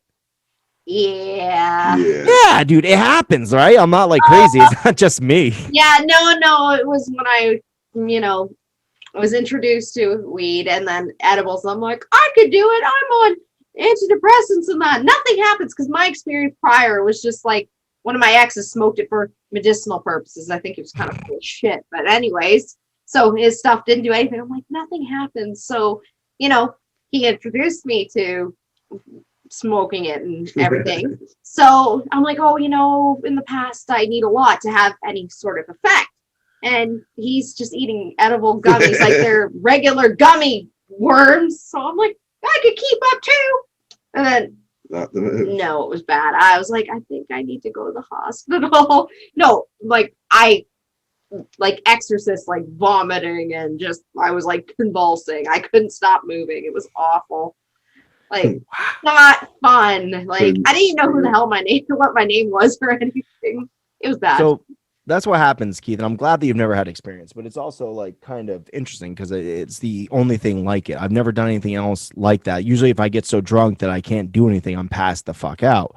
So weed is the only thing I've ever done where I've done so much of it that like literally you're just like still very awake and you're very lucid, but you can't do. If someone's to be like, "Can you pick up that crayon and draw a cat?" I'd be like, "No, sorry, bro, just not happening." It happened once when I was like 13. So it was summertime. This is back before I got like really good weed and shit. So I was in Burlington, the city I was telling you about, and I got really. It was after. What was it? I had to do summer school in 8th grade, so I could, or 7th grade, so I can go to 8th grade. And what happened was fucking I would get off the bus and I was supposed to go meet my mom at her work. She worked in Burlington. I met my friend down the way and he got me high. And then I was like, well, fuck it. I'll tell my mom that I don't need to, like, I went and met her at her work and I was like, hey, I'm just going to walk home with Nick. It's not too far. It's a good walk. That's why, like, walking is one of my favorite things to do in the world. Like, because it just incites the best conversations. You get to hang out with your friend, fresh air. You get to stop off in a corner and smoke some weed. I love walking to this day for that. Like, even now, like, with my kids and shit, I'll bring, like, my little nose burner or something. So, like, when we go on a nice nature hike, I'll be like, look how great nature is. Fucking rocks. So we were going and we stop at a buddy's house because Nick ran out of weed and he was like, hey man, let's go get some weed. All right, cool. We stopped there and there's this dude that we called Billy Badass because he drove a fucking Trans Am, and he was like one of those skeevy older dudes who was like in his mid-20s but still hanging out with like 14-year-old kids because they had 14-year-old girls around him. Yeah, he's not a good dude. But he had great fucking weed. So Ice was like, dude, you can talk to my girl all you want, just give me some of your fucking amazing weed. And so I was high as a kite. I was walking all fucking day. Then he gave me a nugget like this of some Canadian Beasters, like hydro, fucking great ass orange fucking hairs. And when you're not a big smoker at the time, you know, fucking obviously even good weed is fucking amazing weed. And I get back to my buddy's house and I have this nug. I'm so happy, dude. I'm like, oh my God, I got fucking weed for days. You know, nowadays it's weed for seconds, but back in the day it was weed for days. And a bully came up, like he came into the backyard of my best friend's house and he was like, hey man, what you got there? I was like, some weed. He's like, oh cool, you're gonna smoke with me, right? And I was like, sorry man, I'm really high right now, like I really can't. And he's like, well, you're either gonna smoke it with me or I'm gonna take it from you. I was like, oh, all right, I guess let's smoke. So I smoked the entire fucking nug once again, like that big nug. And at the very end of it, he's like, oh, cool, man, thanks. And he fucks off. Well, I am immobilized by my choices, and I'm downstairs in the basement, just like zombified, unable to move. And you ever hear of the game called Warm Beer? You know what that is, Keith? Okay, so it's a shitty game that you do to people when they're fucked up. You take a beer can and you take a lighter and you're like, and you do it in the dark and you fucking light the can and lighter and then you're like, all right, dude, I'm gonna fucking touch your face, and if you laugh, you have to drink the warm beer because that's the idea, is the lighter's gonna warm up the beer and you have to drink it. What really is happening is you're causing a lot of soot to grow up on the bottom from the lighter, and they're wiping their finger on the can, drawing all over your fucking face, and you don't realize it because you're so fucking high. And not only did I get soot all over my face, dicks, fucking balls, everything imaginable. By the way, I have no idea how he Ray Charles fucking dicks and balls on my face in the middle of the, you know, dark and shit, but he did. It was like a Picasso fucking painting. Yeah, look at the veins. How'd you do that? But then I also had to drink the warm beer because I laughed. So that was the first time I comatose. The second time I comatose was around my dad. My dad's a Marine. He's a really good dude. I love my dad to death. And we were in Jamaica, and he was trying to, like, you know, his son was really sick the year before, so he's trying to be really cool with me, even though he didn't have to be. It was like, you know, he's a good dude. So fucking we go to Bob Marley's birthplace, Sugar Mountain, the only place where weed is legal. And it was a trip, just me and him, me and the old man, fucking yeah, arm in arm and shit. And it was a really cool trip because we were in this safari Land Cruiser, and we were going up like mountains, straight fucking mountains in these fucking things, and the driver's going like 60 miles an hour or like 80 kilos, where the fuck it is. I don't know what the transference is, but anyway, so we're driving really fucking fast up this mountain with this guy who I'm like I'm pretty certain you have a bundle of cocaine in your asshole right now and you're just driving like a fucking madman. Anyways, so we get up to Sugar Mountain, and there's all these guys on the fence, and there's a bunch of people with us. There's a bunch of people from the UK. And by the way, people from the UK can't handle their weed. They can handle all the booze, but none of the weed. So I buy a joint because they were selling fucking joints like, dude, they were fucking cannon, son. Like just amazingly big fucking things of weed. And so I got a joint. The UK kids that were not part of me and my dad's group, it was just me and my daddy. They were there. They bought a big ass cannon, and the Black Southern Baptists from the behind us, like they and I'll tell you where that comes into play in a minute. They bought a joint as well. And they were very loud and boisterous. They were sweethearted ladies, but like they were like, "Oh mercy" and shit like that. It was very interesting. They kept saying about seeing the motherland. I'm like, isn't that Africa?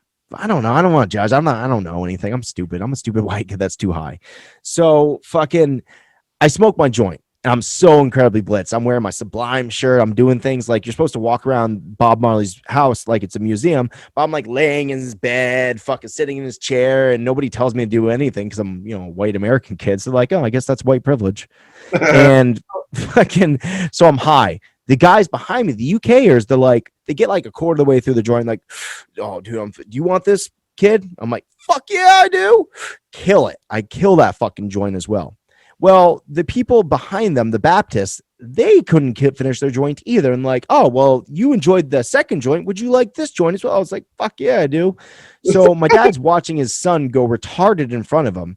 And finally, like, I'm so high. I remember the exact moment that I started comatosing was we were in Bob Marley's grave. Like it's like a mausoleum and shit. Big marble fucking thing that marks where he's dead, where he's buried and shit. And the Baptist ladies start walking around screaming or singing, excuse me, no woman, no cry, waving their fucking hands in that Baptist way.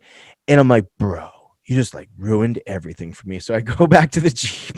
I sit down and I can't move or do anything. And my dad sitting next to me smiling ear to ear because he's got like a buzz going on or something. He's like, that was a good trip, wasn't it, son? I was like, he's like, you okay? I was like, all right, that's good. Good trip, son. And we fucking went back. And the only thing I remember from the rest of the trip was we stopped to get these cool little they're like pastry type things. They're like a meat pie, essentially. They come in like a half moon shape and they have like spicy hamburger and it's fucking delicious. And the last thing I remember is everybody got one and they got a Coke. We stopped at this little itty bitty store, like not even store, it's like a little restaurant, like a local restaurant. It's fucking so good. And everybody got one. I was high, so I'm sure dog shit would have tasted good at that time. But so we each got one in a Coke, and one of the Baptist ladies got an extra one some way, somehow. I don't know how she pulled it off, but she got two, and everybody else got one. And they started getting in a fucking fight, like almost a fist fight, because two of the sisters did not get one of these fucking meat pies and one of them did. And like, you better be sharing that. What if he wants a little white boy? Do you want something? I'm like, look how hungry he is. He can't say a fucking word right now. Share that meat pie with him. It was fucking crazy.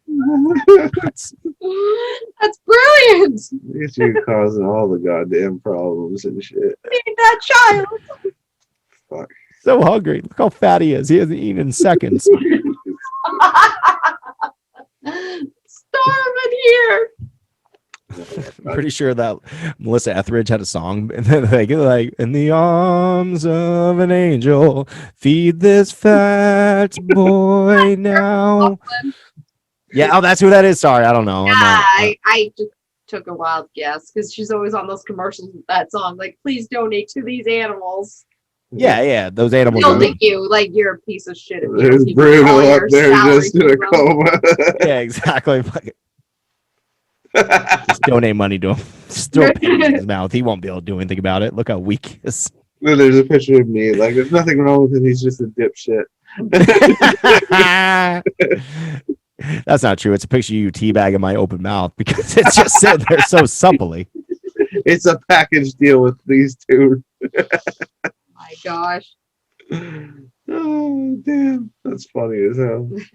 I'm just kidding. Well, we can cut it. Yeah. It's a package deal with these two retards. Shit. That's fantastic. Yeah, that's about fucking that, man. Dude, fucking, I love you, Keith. I love you, brother. It's been a long time coming, man. We kept saying we were going to do this, and then it's true. Well, then you became like, again. Oh, for sure. you became like a real fucking businessman. Like you were saying a lot of things. Like you had a lot of big ideas when I first met you. And that was only like a year and a half ago. You're like, dude, fucking, I want to accomplish this. I want to get this done. And I want to, get this. And I was like, wow, he's really ambitious for a Canadian. I thought they just wanted to fucking kill polar bears and fucking, get some poutine. But no. You had a lot of goals.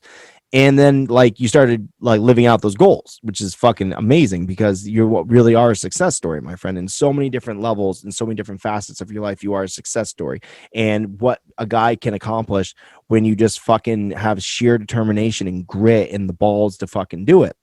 So like, we just, I was trying to accomplish my shit. You were accomplishing your shit, and we just got really, really busy. But then like I had a lull for once in my schedule. Like this is like so crazy that I'm not doing something on a Saturday. Normally, like I will donate almost all my Saturday to hanging out with my family, and then the other like couple hours I'll do with Alex and stuff. But because we did an episode the day before, I had the Saturday off, and he's like, dude, you should be cross promoting. I was gonna take the day off, but he's like, you should be going to other places and talking about the show because that's how we build an audience base and blah blah blah blah blah. But the thing is, like, I don't like talking to some people. Like some podcasters really bum me out. Sure. Like when I put that post up, I put on the post on the No Rules podcast webpage or the Facebook page, and I got asked my least favorite fucking question of all time, which was how many subscribers do you got? I saw that shit. Dude, I hate that so fucking much because don't get me wrong, it's fine. Like our number is nothing to shake a stick at. It's not, it's not fucking Joe Rogan experience, but it's not bad for a fucking couple dudes that, are just putting on a show. And I'm proud of my numbers. But the thing is, like, it's none of your fucking business what my numbers are. And it doesn't matter if I had 1 million fucking listeners because it's the content that fucking matters. I just love that it's something that no one's ever heard of asking you that shit. Like they're so important. I need this many or else it's not worth my time. Fucking, it really bummed me out. So the only thing I could say is like, well, my mom listens, so that's one person. And fucking, I don't know what to say to that shit. It's retarded. So instead of taking a chance and going and talking to somebody that I had no interest in talking to, because sometimes you'll talk to people and realize like it doesn't happen very much, but in the midst of a conversation, like, oh, in real life, I would never talk to you for any reason. I'm only doing it because I wanted to do this. And I'm going to continue to do so because I'm a good host or I'm a good guest, whatever it might be. But thinking about that halfway through, I was like, fuck that noise. I'm like, there's only like a few people that I really want to talk to. And it was you, it was Andy Emoff, and it was fucking Donnie. And that was it, dude. So that's what I fucking struck out for. That's what I reached out for. And that's who I'm talking to today. That's dope, man. Yeah, I was pretty stoked about that. Like, I don't know, I got a bunch of people hit me up lately wanting to be on my shit. I'm like, yeah, okay, cool. And then I get really high, and then I'm like, oh fuck, I agreed to this and this and this, and it's like, and I'm like, shit. Well, I'm gonna do it, but I forgot I said I was gonna do that. Yours is the one I remembered because I was like, yeah, I'm making it a point because I actually wanted to fucking do it.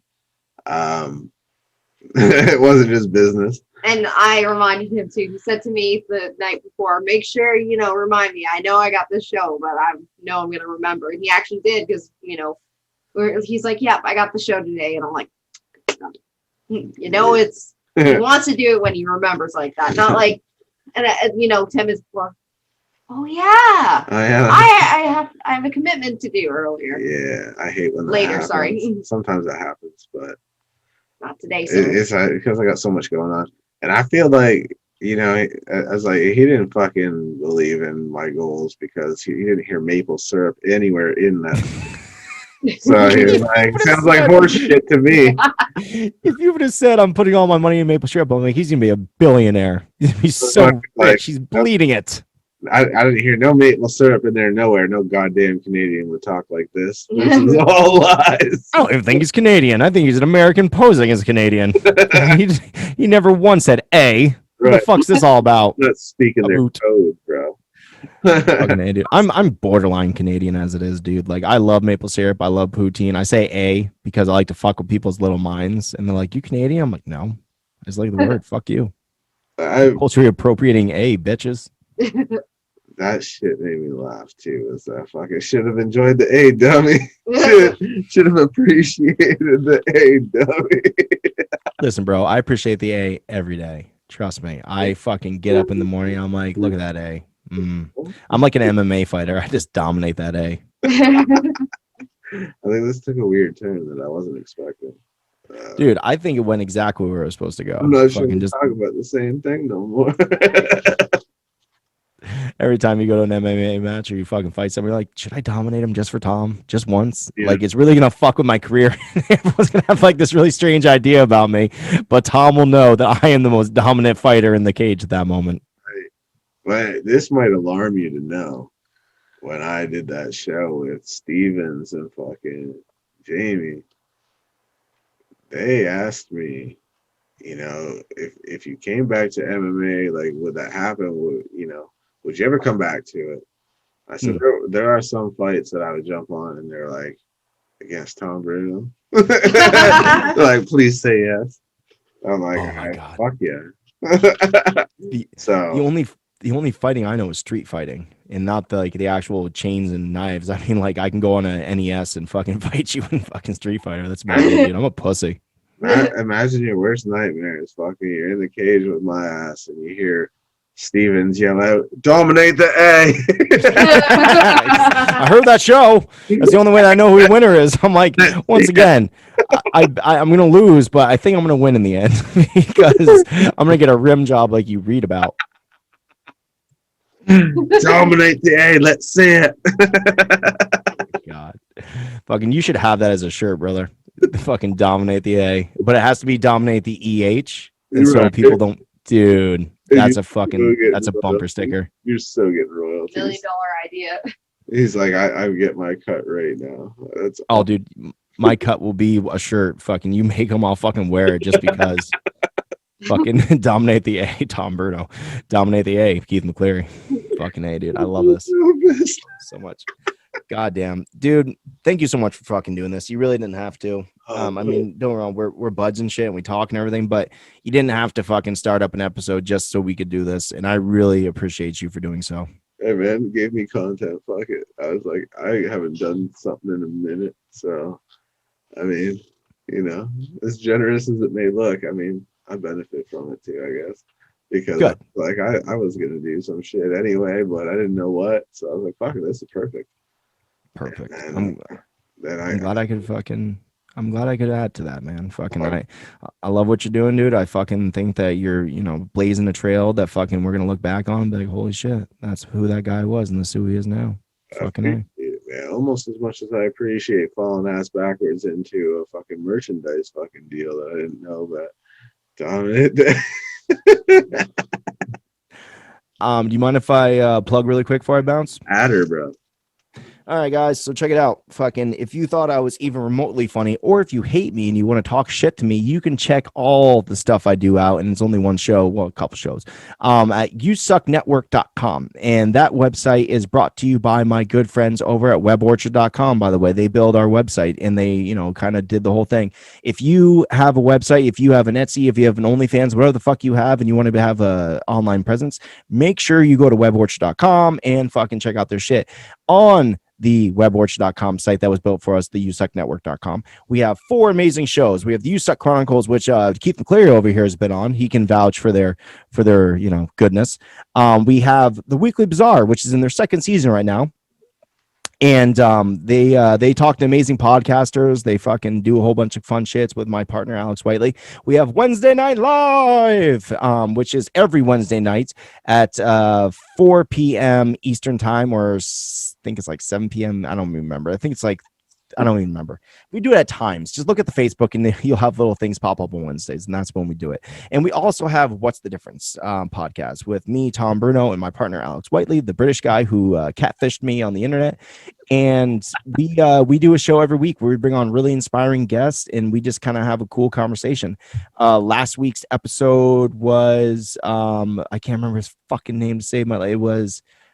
He was a National Geographic explorer, and I can't remember his fucking name, but he does amazing shit. He has this company where he's like the head ranger for all these badass national parks like throughout the world. and he like hunts down fucking poachers and shit. He was so dope. Like this guy was fucking crazy, Keith. I think you should definitely try to talk to him because we're doing a 3-part episode with him now. We loved him so much that like halfway through the episode, we're like, dude, we got to do more with this guy. And we asked him if he would come back on again. His name is Niall or whatever those British names are. Very, very interesting stuff. Maybe Neil. I don't know. Fucking Bob. I don't know. It was something. It was British name guy. And you can find all this amazing content over at usuknetwork.com. I'll tell you what the fuck his name wasn't. Dominate the A. That's my goddamn name now. Oh my god, get your name changed to that. Fucking excuse me, Mr. A. Excuse me, I prefer my full name. Sorry, Dominate the A. Yeah, that's right. How may I help you, officer? You know? I gotta fucking take their manhood, fucking, take that man card away and be like, nah, I'm superior here. Fuck yeah. You will address how dominant I am, god damn it. Is your breath always smells like shit now. So that's the only issue with it. Tic Tacs, bro. Oh, it's funny. That was the nickname for my penis in high school. So weird that you knew this.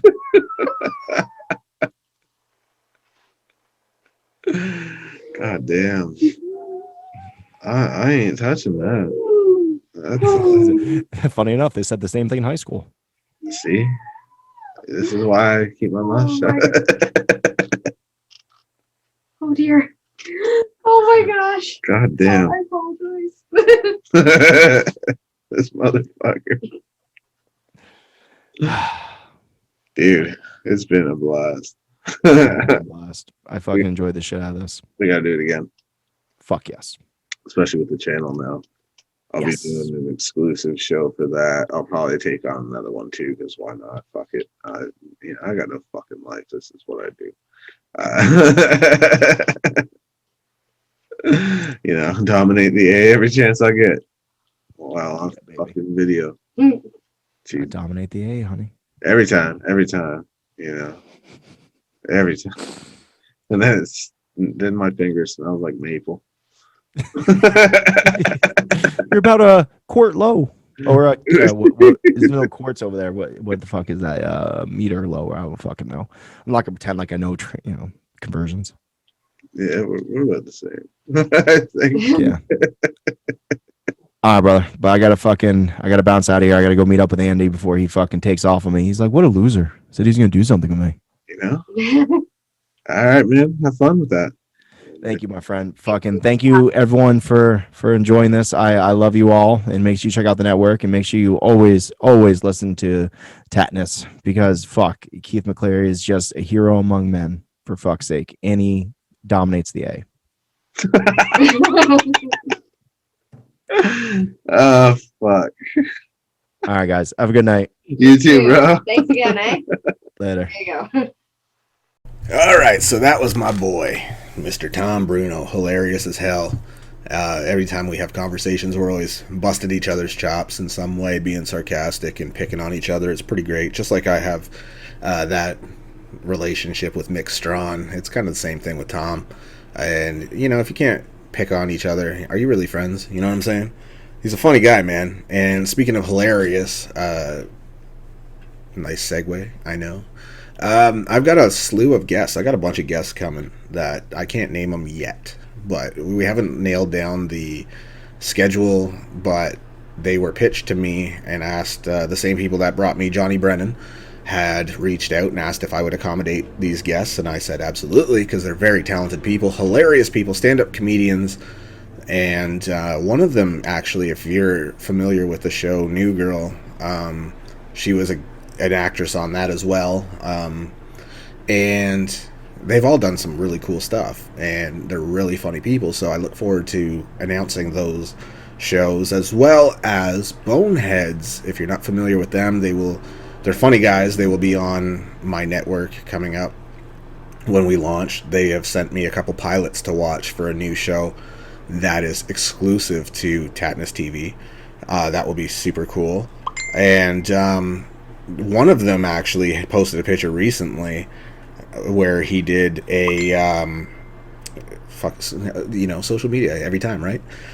So anyways, one of them was on a moderator on a panel at Lexington Comic-Con with Karen Gillan from